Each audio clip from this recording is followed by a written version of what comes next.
See, this phenomenon of radioactivity was discovered by Henry Becquerel. It was accidentally discovered. He was investigating he is doing some experiment with uranium salt. He wrapped it in a paper and kept it nearby a photographic plate. After some time, the photographic plate was affected. It is obvious that some invisible radiation is emitting from the uranium salt, which is affecting the photographic plate. Later investigations revealed that there are actually 3 different types of radiations that are being emitted from those substances, and that phenomenon is known as radioactivity. The spontaneous disintegration of a heavy nucleus by the emission of alpha, beta and gamma rays is known as radioactivity. For example, basically it is spontaneous in the sense, even if you take any radioactive material, a sample of radioactive material, they spontaneously emit 3 different types of radiations known as alpha, beta and gamma. That is what we call radioactivity. It is spontaneous in the sense no external instigation is required. You are not going to supply any kind of energy, or you are not exciting the system or nothing like that. As it is, by nature this heavy nucleus start emitting radiation, and that is why it is called a spontaneous phenomenon called radioactivity. Why this happens is, generally the nuclei with very high atomic number and mass number, they become more and more unstable, and they will start emitting radiation. Generally nuclei with the mass number greater than 200 will emit these alpha, beta and gamma rays. As the number of neutrons and protons will increase, the binding energy per nucleon will gradually decrease. See, generally for most of the stable nuclei, the binding energy per nucleon is about 8.5 million electron volt.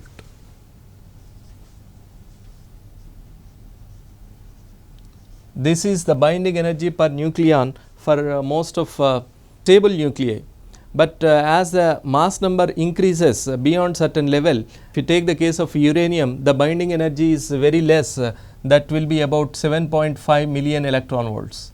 As the binding energy per nucleon decreases, that particular nucleus become unstable, and they will start emitting radiation in the form of alpha, beta and gamma rays, and that phenomenon is known as radioactivity. The disintegration of a heavy nucleus takes place in 3 different types. One is alpha decay, next beta decay, finally you have gamma decay. First we will see alpha decay.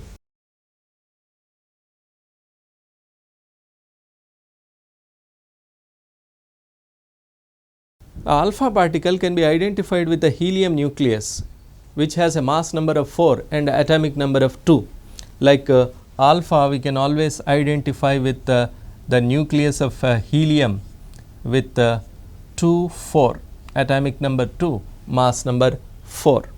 Now generally, suppose if you have a heavy nucleus, then it will disintegrate by emitting alpha particle. In such case, the nuclei which is formed, product nucleus, will be having atomic number less by 2 units and mass number less by 4 units. That is what happens. Generally the nucleus before the decay process is known as parent nucleus, and the product nucleus which is obtained after the decay process is known as daughter nucleus. Like if you take an example, let us say X is the chemical symbol of a particular radioactive nucleus with atomic number Z and mass number A. Then let us say it is disintegrating by emitting alpha particle. In such case, the daughter nuclei Y is obtained with atomic number Z minus 2 and mass number A minus 4. That is what happens during the decay process, and of course we get a alpha particle in the process that is identified with the helium nucleus. And also during this process an amount of energy is produced. Generally one example which you can take for this one is, let us say you have a uranium nucleus with atomic number 92 and mass number 238. This will disintegrate and a thorium nucleus is obtained. This is the daughter nucleus, we can say, with atomic number 90 and mass number 234, and in the process an alpha particle is also emitted. You can see this one. See, during the process an amount of energy is released, and this is represented as a Q value of the expression of the reaction, Q value. How this energy is released is, if you try to find out the mass of the uranium nucleus before the decay process and combined mass of this thorium and helium put together and compare them, the total mass of this product nuclei will be less when compared to the mass of the uranium nucleus. So, naturally the difference in the mass is converted into energy using Einstein's mass energy relation, and that is how energy is obtained in the process or in the reaction. So, the Q value can be calculated using this expression. Q value is obtained, like for example, if you take a mass of the nucleus, initial nucleus as mx, and the mass of the daughter nucleus as my, and mass of the alpha particle mhe. So, this will give you the mass difference between the product nuclei and initial nucleus. So, this mass difference multiplied by c square will give you the Q value or the energy released in the process. Here c stands for velocity of light. We are using Einstein's mass energy relation mc square to obtain the Q value of the process. Beta decay. A beta ray is identified with an electron, like beta is nothing but an electron, it is nothing but a fast moving electron. This beta decay takes place within the nucleus when a neutron is converted into a proton, or the other way, like a proton may be converted into a neutron. During that process beta decay takes place. The equation can be expressed like this. Let us say we have a neutron within the nucleus, and that can be converted into a proton. In this process an electron is emitted. See, proton is basically a positively charged particle and neutron has no charge. So, that is how the equation appears, and in that process another elementary particle is also obtained, that is anti-neutrino. This electron is nothing but a beta particle. This is a beta, and this one is anti-neutrino. That is an elementary particle with zero mass. See, generally this beta electron or beta can be represented as this beta ray can also be represented as beta minus to distinguish with the other particle positron. So, generally let us say you have a radioactive nucleus X with the mass number Z, with atomic number Z and mass number A. Let us say it is disintegrating by emitting a beta ray. In such case we obtain a daughter nucleus with atomic number greater by 1 unit, that is Z plus 1, and mass number remaining as it is, because beta ray or the electron mass is negligibly small, so that we can approximately take it as 0. So, the mass of the nucleus will be remaining as it is. Next, during this process a beta ray is emitted, represented by beta minus, and anti-neutrino is also produced during the process. That is the expression. And beta decay can also be expressed in terms of positron. In some cases a proton may be converted into a neutron, and in that process a positron is emitted. Positron is a particle which has having the same mass and charge just like electron, except that electron charge is negative, whereas positron charge is positive. That is the only difference. This expression can be written something like this.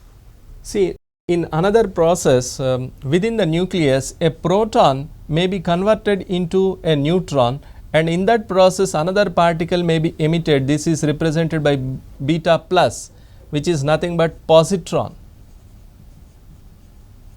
And in that process another elementary particle is emitted. This is represented by nu, that is nothing but neutrino.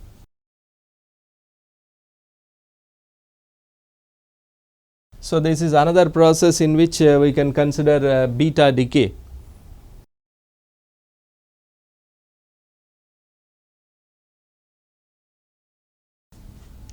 Gamma decay. A gamma ray is nothing but electromagnetic wave having a very short wavelength. Its wavelength is smaller than even X-rays. Generally the wavelength of gamma rays will be less than 0.5 angstroms. So, let us say this is a gamma ray, it is nothing but electromagnetic wave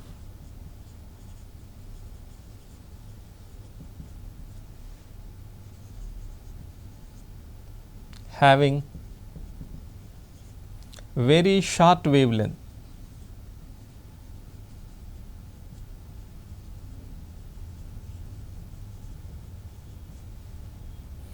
It is generally less than 0.5 angstroms. We can say that it is high energetic radiation, gamma ray. Generally gamma ray is always accompanied by a alpha or beta ray emission. Like when alpha or beta particle is emitted by a nucleus, the daughter nucleus is left with an excited state, and in the process of returning back to the lower energy levels, lower state, then a photon is emitted. That photon is having a very high energy or very short wavelength, and accordingly that is what identified with the gamma ray. That is how gamma rays are emitted. See, just like atomic what you say energy levels, a nucleus is also having a number of energy levels. The only difference is in case of nuclear energy, the levels are in the order of millions of electron volts. In case of atoms, they are a few electron volts only. Now, for example, if you take the case of hydrogen atom, the energy levels are minus 13.6 electron volts and minus 3.4 electron volts and so on. This is atomic energy levels. Whereas in case of nuclear energy levels, the energy gap or the energy states will be of the order of millions of electron volts. Accordingly, the transition between these levels will be giving a photon or a radiation with a very high energy of the order of millions of electron volts.